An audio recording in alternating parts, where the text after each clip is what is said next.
pleasure of meeting today's guest speaker, Virginia Smith, last year, and I was immediately impressed by her career journey, her entrepreneur spirit, and her persistence and perseverance of embracing challenges as opportunities. We were excited when she accepted our invitation to be our guest speaker.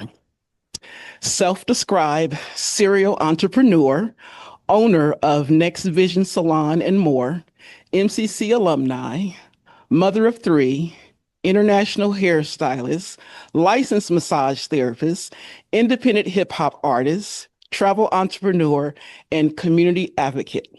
This is just my short list of all the things to describe her talent and achievements. Virginia's passion is connecting with others and making a positive impact through life experiences. By sharing her journey of embracing challenges as opportunities and not setbacks, Virginia hopes to inspire and encourage others to persevere to achieve their success. Please help me this morning in welcoming my career story guest speaker, Virginia Smith.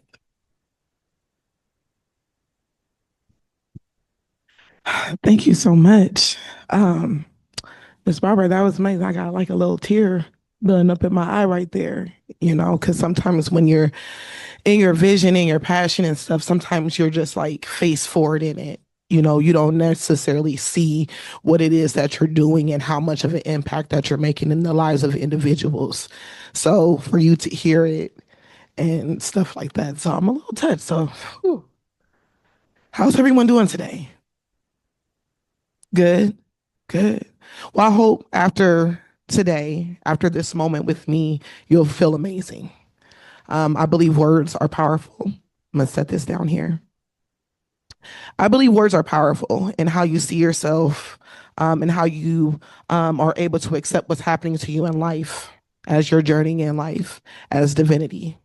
For instance, on my way here, my intentions were to be here at 10:30. I had to take care of some things at my salon today because, as a business owner, things happen just like life, the unexpected. You know what I'm saying? So you just kind of got to roll with it a little bit. Pay attention, kind of like driving down the road. You got to pay attention. You got to drive for everyone else, plus yourself.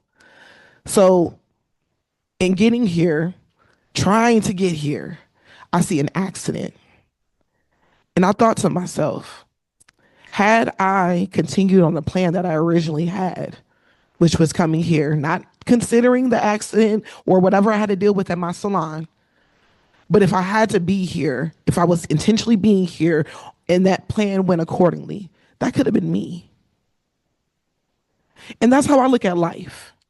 And when I began to look at life, I began to look at things as an opportunity, everything, no matter what's happening. And then my life changed. So, as you guys know, my name is Virginia Smith.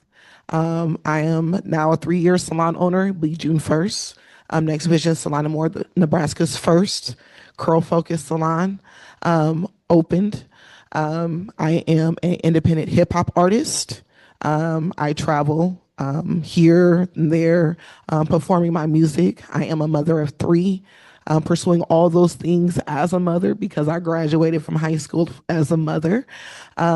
So just with all of that, I've acquired a lifetime of knowledge and wisdom through my experiences and learned to find that there was purpose in your pain. So I'm going to start a little bit about a background story of me.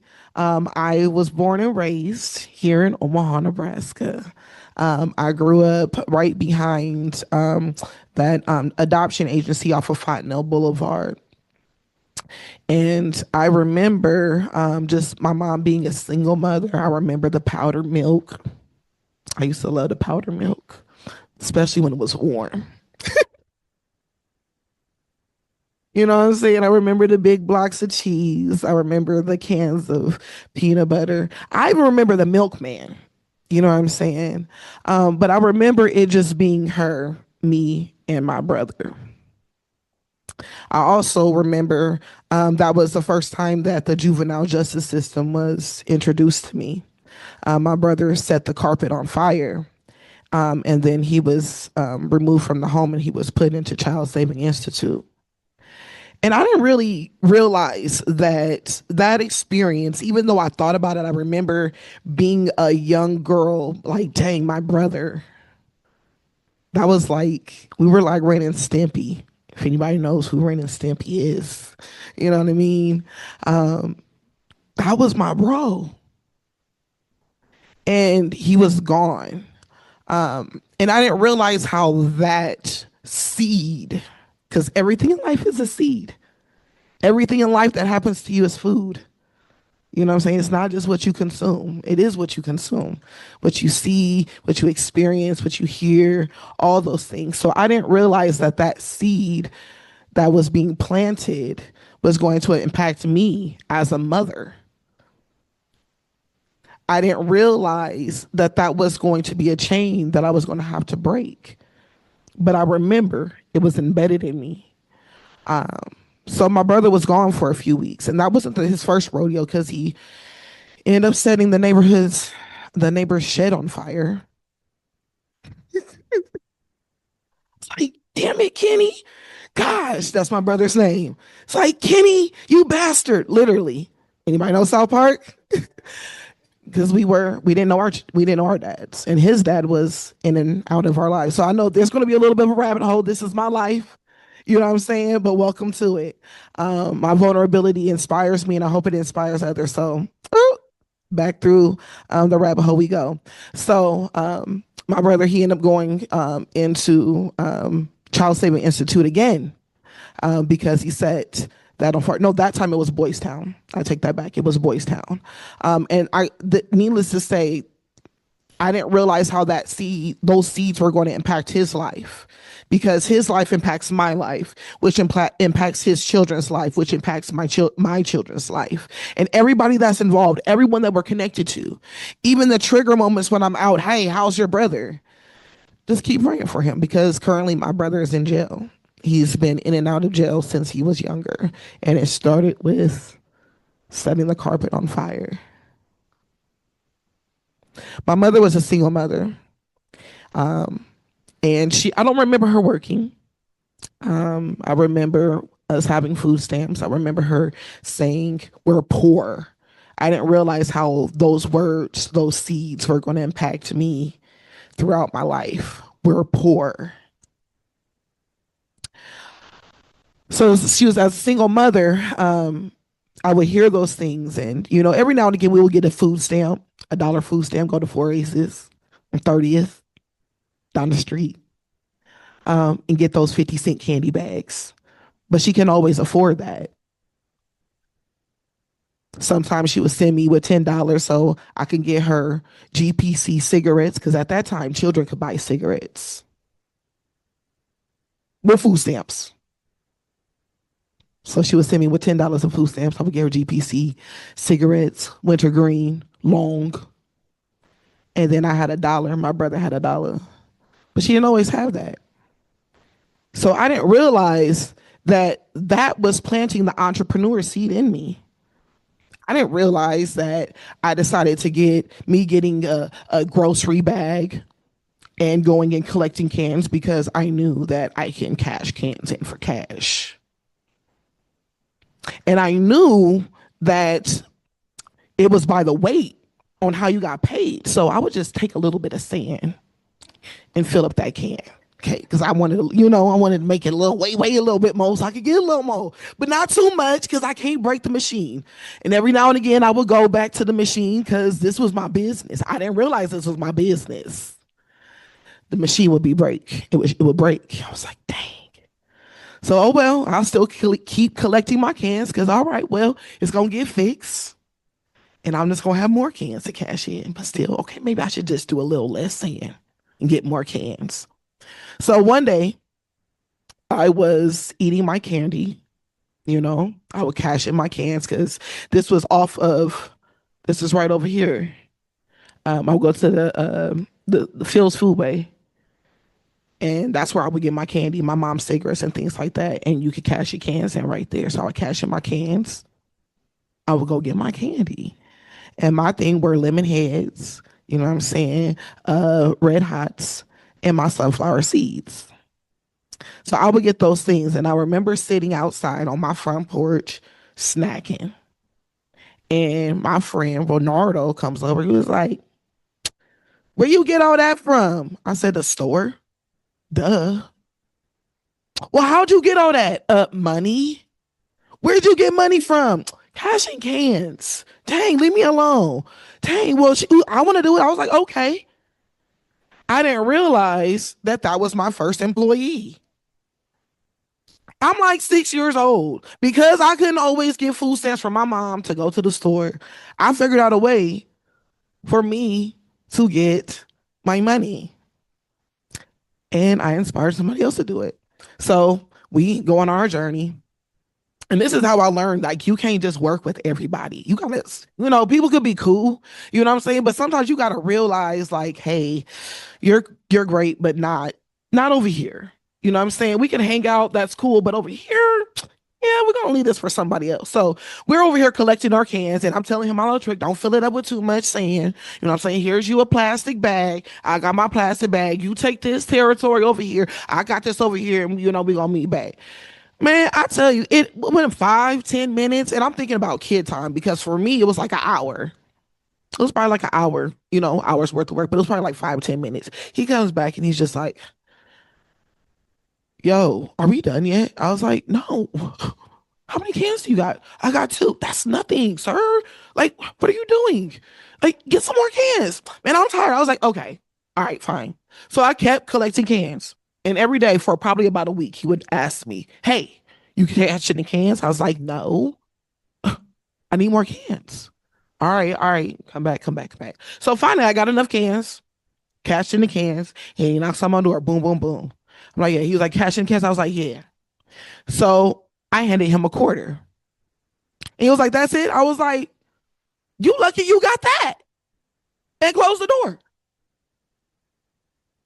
But I also didn't realize that that was another seed that was planted in me to be able to let go, to be able to keep going. Because when you're moving in life, when you're on your goals, people are going to want to come along.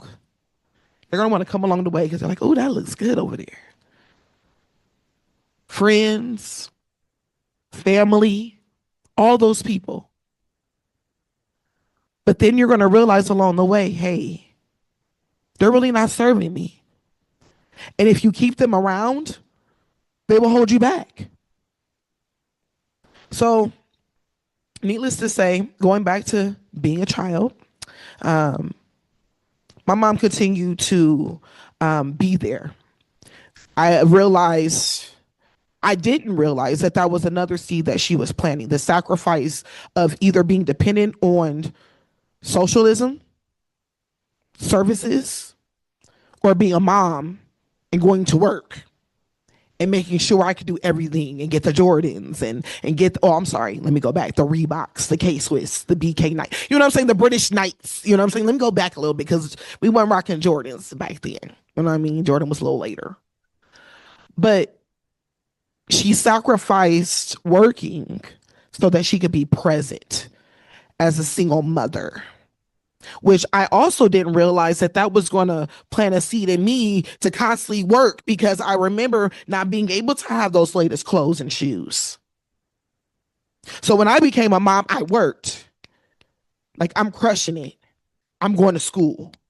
I'm writing music. I'm doing everything that I feel like I need to do, and I'm missing out on things with my children. I'm there, but I'm not there.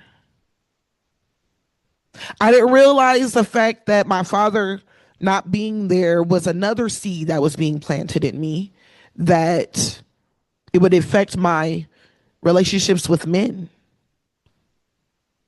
To have three different fathers, to be graduating from high school, finding out the day before you walk across the stage that you're pregnant, to tell the person that you're pregnant by, "I'm pregnant," and he tells you that you'll be raising this child on your own, offers you money for abortion. I was like, I could have took that money. I could have did a lot with that and kept your baby. But I said, no, we're good. Because I remember what my mother did. I remember my mother being present. I remember my mother loving on us. I remember my mother telling me that I was smart, that I was beautiful. I remember telling me that I could be anything that I wanted to be. I remember her telling me when I got A's and B's that that's too many B's. You're better than that. My mother didn't settle for me to be mediocre. And those were the words that popped into my head every time I face adversity. Those words that my mother planted in me. When she would tell me, hey, I've lived my life, you live yours. That prepared me for when she passed away. Not even a year after my daughter was born. The daughter who was born 2 days before her last birthday, do I ask you? I mean, everything in life is divine. Because guess what? I was pregnant when I started here at Metropolitan Community College back in 2003 after I graduated from Central High School. Finding out that I was going to be a mother, I went into labor in the middle of my first year here. So I put a pin in it so I could start being a mother. Then I went off to hair school because I decided to do hair. See, growing up in elementary school, they were telling us that you need to make sure that you find a career where technology cannot take over.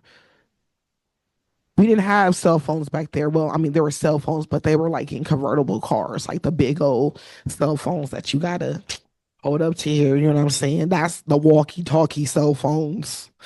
That's what was happening back then. But I remember being told, find a career where technology couldn't take over.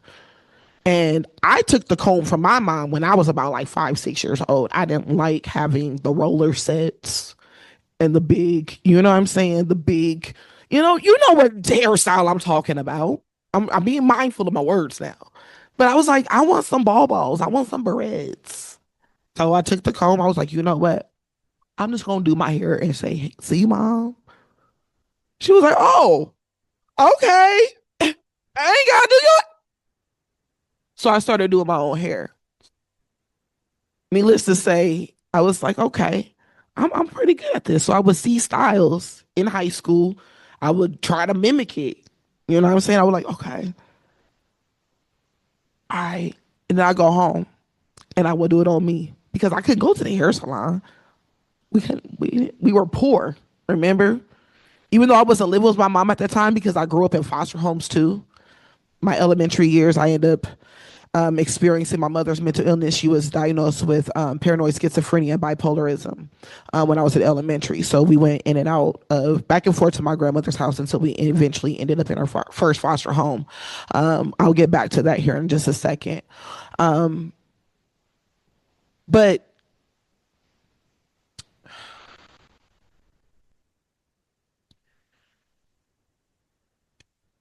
I took it upon myself to see the gift in me and pursue a career that I would love because I love doing hair. I loved being able to recreate these styles. I love the gratification of people being amazed. Oh, you didn't do that. Yes, I did. Yes, I did. Okay. Yes, I did these braids. Yes, the parts are straight because I used two mirrors. Okay. Or the trifold where you like, you got both hands free. I did it. Did my own chemical relaxers until I broke free from that. So I got into hair. I went to hair school. Um, my son was just a baby. I was with who is now my daughter's father. We didn't have a child together because what the first baby daddy said.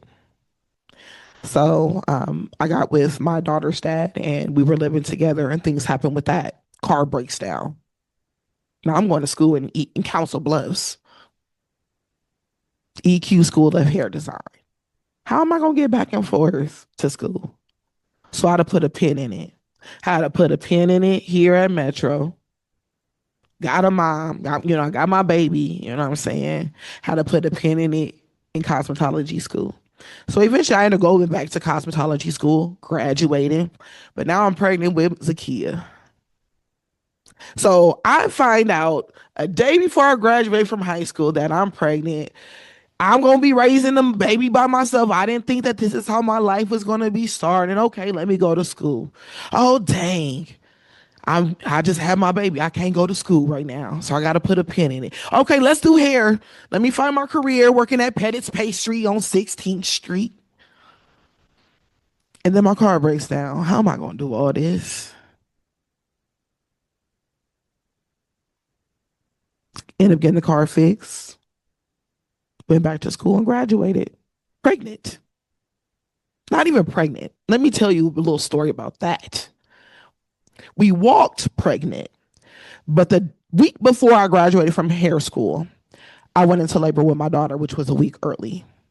So as I'm in labor, braiding my cousin's hair, my auntie's looking at me like, "Hey, Nisi, you okay?" I'm like, "Yeah, I'm fine. I'm fine. I'm fine." Because I knew I already had one before. I got to wait this out. Because if you anybody how many moms? Okay, you get to the hospital, it's a waiting. So we gonna wait this out because we already know. I'm good. I'm good. We gonna get this hair done today. I'm not gonna leave my cousin halfway done. So I get home and I tell her that I'm like, "Hey, pack the bag. Call my doctor. Yo, I'm in labor." "Well, we're a week early. I think you're just having Braxton Hicks." I said, "How about you just meet me at the hospital? Because I'm on my way and you should be there." Okay. So I get to the hospital a week before I graduate from high school. I mean, hair school. It's Sunday. They say that they're going to keep me because I'm dilated. I called the school. I said, "Hey, I'm having a baby. I'll be back in a week. Let me know if you have any questions." Blah, blah, blah, blah, blah. I had my baby. I was back in a week. They looked at me on Monday. They were like, why are you here?" I was like, "What you mean? You think I want to take 6 weeks off, come back for a week and look at y'all? How about this? How about my nana got my baby, who moved up to Kansas from Kansas City because my best friend had her baby. So now we have a nana to help us take care of our kids. Rest in peace, Nana. We have a nana to help us take care of our kids because all the friends that I've had in high school are still my friends today, and our nana raised our babies. So my nana took my baby. She called her my womb baby because 1 week later she was taking care of my baby. And y'all know childcare don't start until 6 weeks. I went back to hair school and I finished. And I took my 6 weeks off and I started at Regis Hairstylist. My daughter's dad go to jail. I just graduated. So I thug it out at Regis. Grow, grow, grow, grow, grow, grow, grow, grow. And then the toxicity starts because y'all know if y'all work with a lot of women, it can get toxic. You know what I'm saying? We are a lot of unhealed individuals because people don't want to dive deep into self. But diving deep into self, it allows you to heal, which is the power of your perseverance.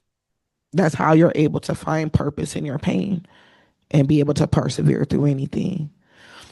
So my daughter's dad goes to jail behind our dog, but it wasn't behind our dog because you know there was a domestic violence dispute because I called because we experienced it. Didn't realize seeing the things as a child that it was going to impact me, the unspoken things that my mother went through, that my aunts went through. I didn't realize that not speaking about it, because what goes on in this house don't stays in this house. You don't talk about our business. I didn't realize that those things were going to impact me the way that they did. Experiencing my first DMV, domestic violence relationship when I was in high school. It was on the news. It was in the school newspaper, and I had to keep going. How to go to school with my hair covered because my bruise was too, it was too noticeable. But I didn't realize that later on I would be able to talk about these things. I didn't realize that I was going to be able to connect with other people and let them know that no matter what in life, you know what I'm saying, you decide to no longer be a survivor. You could be a thriver. So everything that I thrive through, I communicate with people about, especially my children, starting with them.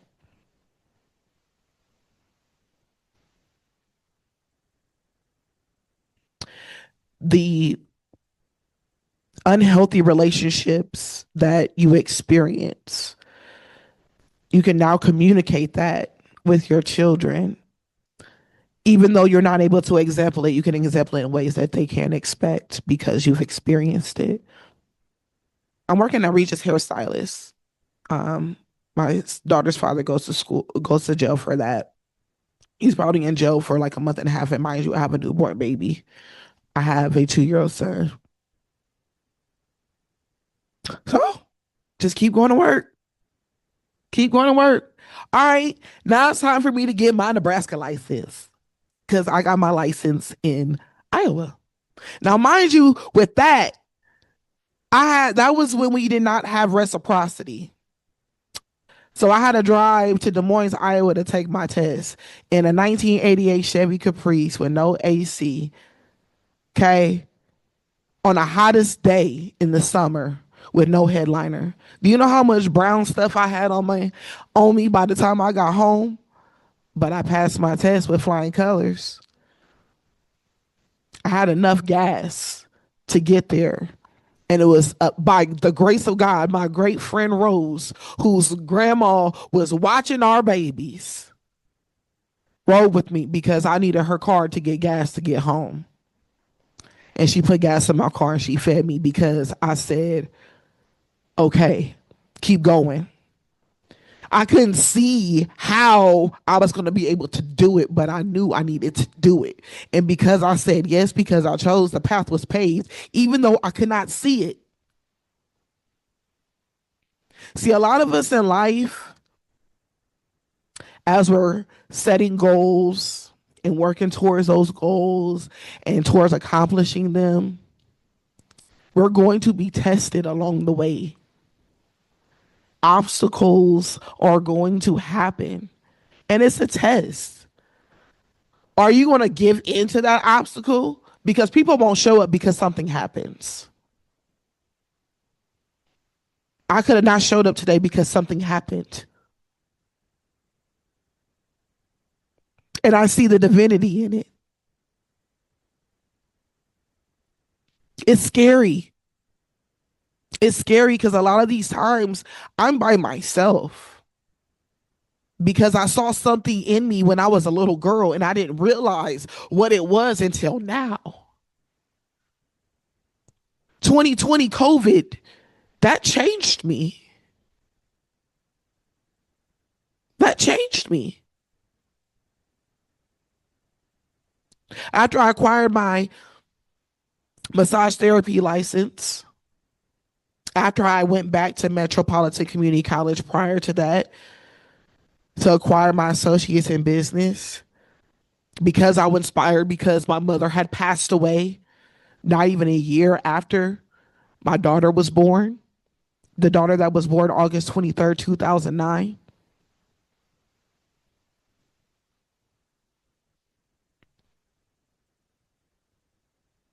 I was in toxic again. 3 children, 3 different children's fathers, working as a stylist because now I have my Nebraska license. I've been the first at this salon, which is Beauty Brands. I was working at Beauty Brands on 72nd and Dodge. I was working there. First ever to advance to senior stylist. Because everyone in there that was at senior status or master stylist, they started there. I worked my way up from staff stylist, pregnant with my youngest child now, who's 15. When I got that promotion, I was like, okay, so now I got that promotion. I'm going for trainer. We ain't got no trainers here at this salon. What I gotta do? I'm senior stylist now. Pregnant. I remember auditioning in Kansas City, Kansas. Me and my friend Tammy, we drove down there. My first time, I was like, you know what? This is where it's at. Because I remember me believing in myself because I fell into fear. I fell into faith in myself, and everything began to fall into place. I remember in hair school, me setting up because we had a guest speaker, them asking, what is your dream? What is your goal? I said, I want to be a salon owner of a salon chain, possibly around the world. And people chuckled. It's like, okay. Like, all right. I hear y'all. So in this moment where my application got accepted to audition to be a trainer, first trainer at this store, I'm like, yeah. What? We staying at the Hampton and suites is paid for. The rental paid for. I just need to come. Oh, this is my tool list. Okay. So I go pregnant.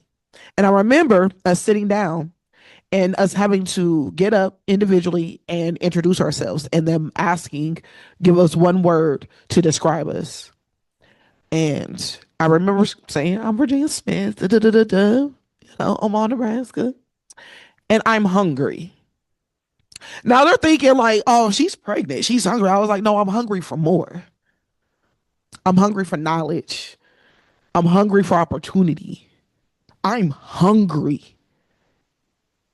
And they just sat back like, huh.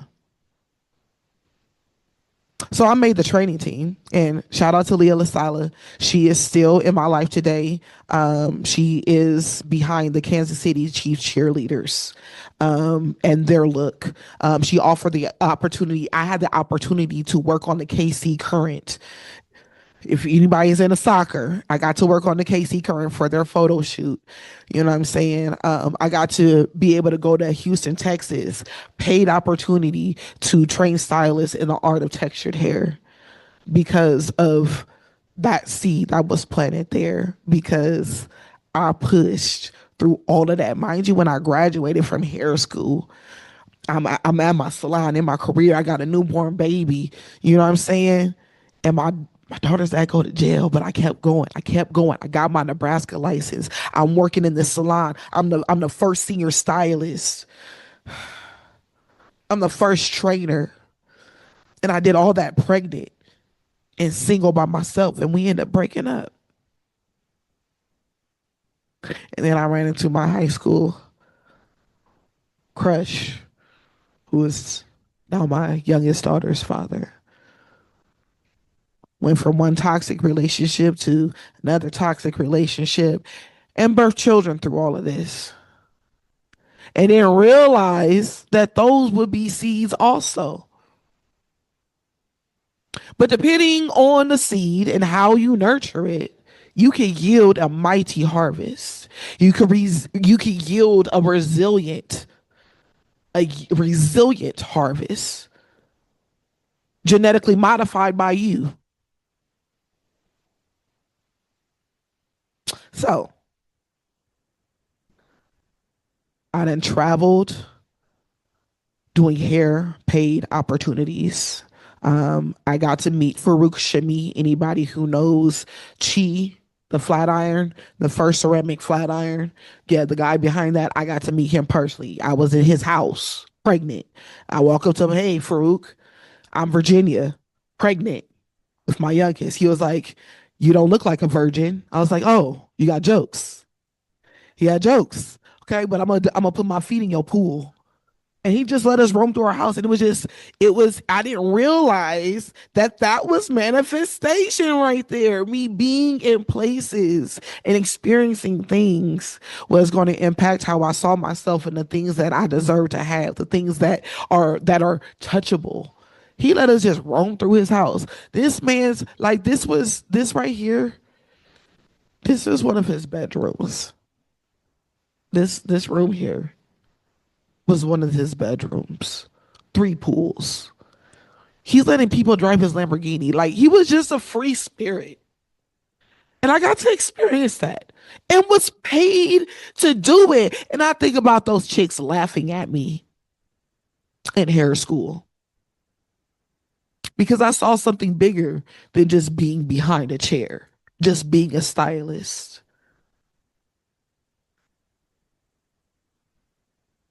I had my daughter, and it was so funny because I remember waking up that morning, being in labor, and my daughter's dad, we needed money. He was like, I got called into work. I'm in labor this morning. I said, go ahead and go to work. Because I know when you have children, if I go into the hospital, I'm just gonna be sitting here waiting anyway. So I might as well just be home, do this. All right, go to work. So he goes to work. I know what time he gets off. Okay, it's about like 30, 45 minutes. You still not here. You still not here. Now, mind you, his phone went on, so I called his uncle. Like, yo, is your nephew with you? Yeah, he right here. Tell him I'm in labor. So he hurries up and come home. He's on like 15 minutes away. Not even 15 minutes, like 5 minutes away. So he gets there. He irritates me the whole time. I leave him at the emergency exit. So he had to walk all the way through the hospital to get to me. Because I was irritated. I was like, I'm about to have this baby. You don't really need to be here. I was kind of like tapped out of the relationship anyway, because I'm realizing I'm like, dang, I'm about to have another baby with another, just somebody who just does not get it. And I literally told him you could go home. We get through it. We had a baby. About 2 weeks later, I put him out because I realized he robbed my friend's house. This man was my child care when I had to go to work and I go to school. I am originally going back to school, graduating from Metro. But I had to let go because it was no longer serving me. I had to think, if I continue to keep this man here in my house, I am exempling to my son and to my daughters what is okay.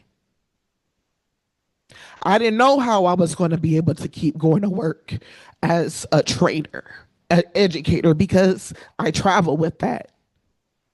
I didn't know how I was going to be able to keep going to school. But I knew it was not for me. So I had to let go and just let God. I had to fall into that fear and have faith and remember that every last time that I just kept going, everything fell into place, even though I could not see it. When you realize that your path is paved, when you make the decision on where you want to go, you don't have to see how you're going to get there. You just need to keep going. So I kept going. Grateful Nana. Grateful to Nana. Because then I was able to continue to go to school and graduate. I was continue to travel for hair and now music. Because this was the same man that was tearing me down mentally and emotionally, because he saw a greatness in him, in me, that he couldn't see in himself. But I saw it in him, which is why I was with him.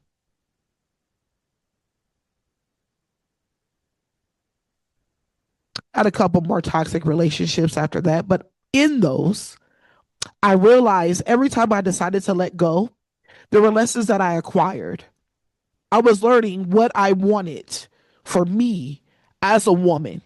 I was learning what I could talk to my son about when it comes to his relationships with women, as well as my daughters. Even though I was not able to example a healthy relationship, I was able to example the unhealthy byproductness of it. And that's how we learn. See, we could go to any college we want to. We could go to any universe we want to. But the real universe is you. The YOU. universe. You know what I'm saying? That's your university. Because even when you gonna learn here or anywhere you go, you still got to get thrown into life and apply everything that you're learning.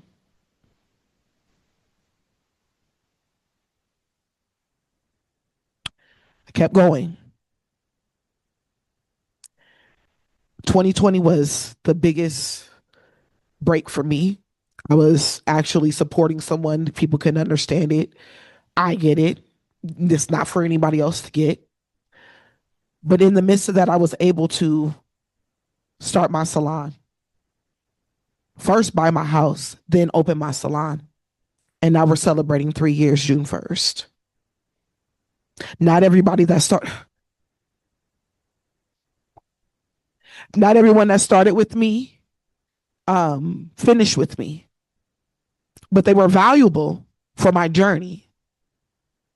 Through that, I still have traveled for music, performing from Miami to Vegas to, working with a Grammy Award winning producer right now. People don't even know about that. That's something that you keep quiet because sometimes, people are trying to pray against you. Can't tell everybody what you're doing. You got naysayers that are going to take away from your dreams. They're energy thieves. Boss moves made in silence. And then you pop out. Shut up. But it takes falling into fear.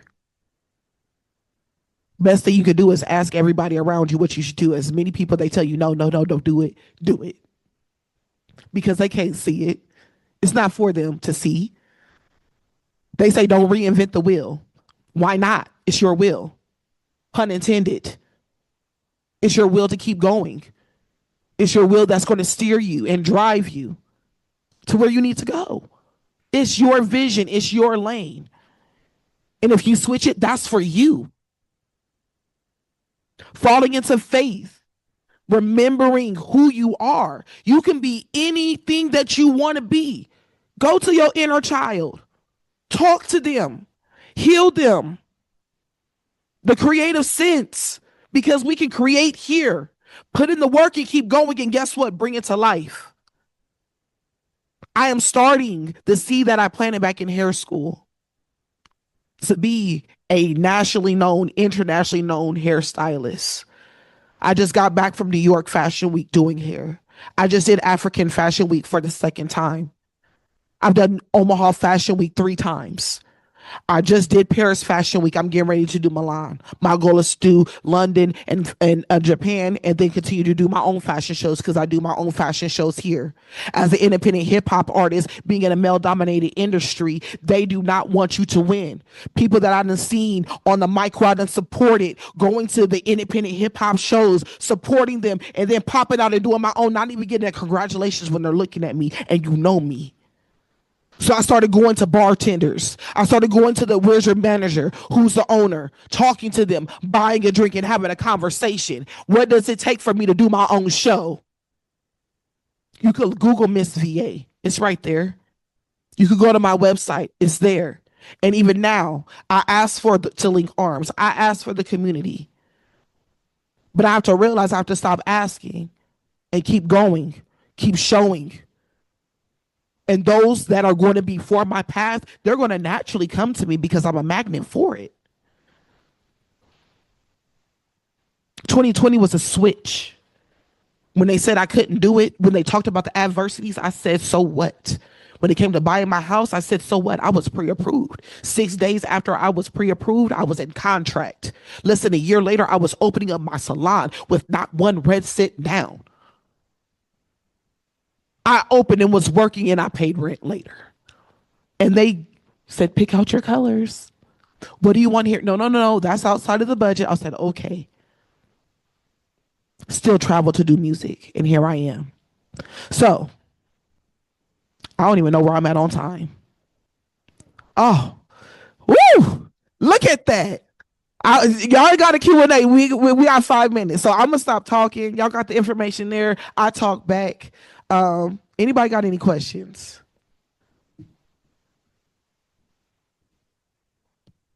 Okay. Thank you for sharing your story. It was really powerful. So thank you. Is there anything you say to yourself every day just to kind of keep going and push through everything? That is an amazing question. I'm a firm believer in affirmations. So I am. That's one of the most powerful things that you can say to yourself. And you attach whatever you want to it. Fair? Anyone else? I don't need the mic. Can y'all can everyone? Okay.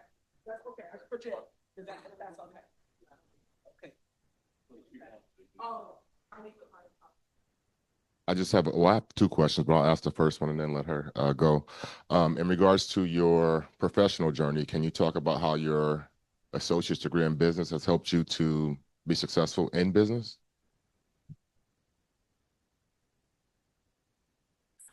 So my associate's degree in business allowed me to be able to figure out the steps that it was going to take to start the business, and even just think about things like as far as placement of your property, parking, accessibility, the things that like the financial statements, just the whole structure, all the different things that will optimize my end results as a business owner. And also thinking about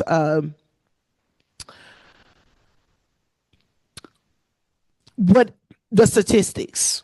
The statistics, it also, like me having 3 years, it's a huge celebration because a lot of businesses don't always survive. You know what I'm saying? So just knowing those things allow me to push past those statistics that defy you as a business owner.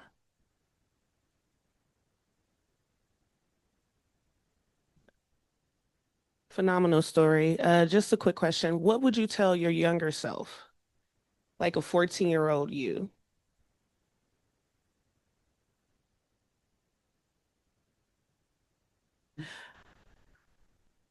I was pretty motivated at 14. Um, However, I was in the streets though. So I don't think that I could really tell myself um 14-year-old self anything different because I feel like it was all part of the plan. You know what I'm saying? It was all part of what I needed to be the person that I am. And it was purpose in it all. Cause like now, like some of those same people that I knew in the streets, they're OGs or, they're doing things. And now we have those relationships because now I'm bridging the community. So now we need to talk to our youth. Now I know you OG. Come on now. Let's go. Come on over here, bro. So I believe it's all purpose. It's part of your purpose.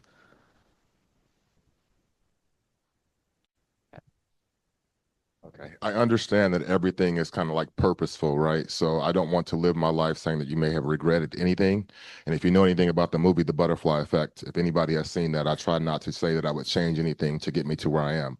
But is there anything about your journey that you would change looking back? And why? Reflecting on my journey, like I was saying to you, I believe everything is purposeful. Had I not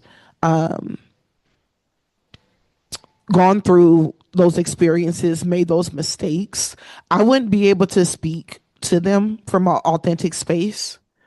I wouldn't be able to connect with the people that I'm able to connect with. I wouldn't be able to pull those stories or those situations out because people, when you got a story to tell, people, they connect with you. You know what I'm saying? So, me getting to that space, it allows me to tap into a whole nother energy and frequency to where I acquire more of what I want because I've given myself grace and I've accepted what is. You're welcome. Any other questions? Okay.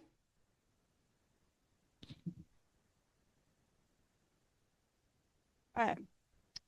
So over 2 years ago, I had open heart surgery, and I had obviously I've had my journey.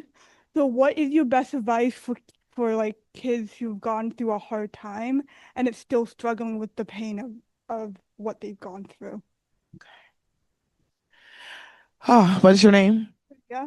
Miss Lydia. Okay, so congratulations first and foremost on your recovery and your healing journey and your vulnerability to speak about that.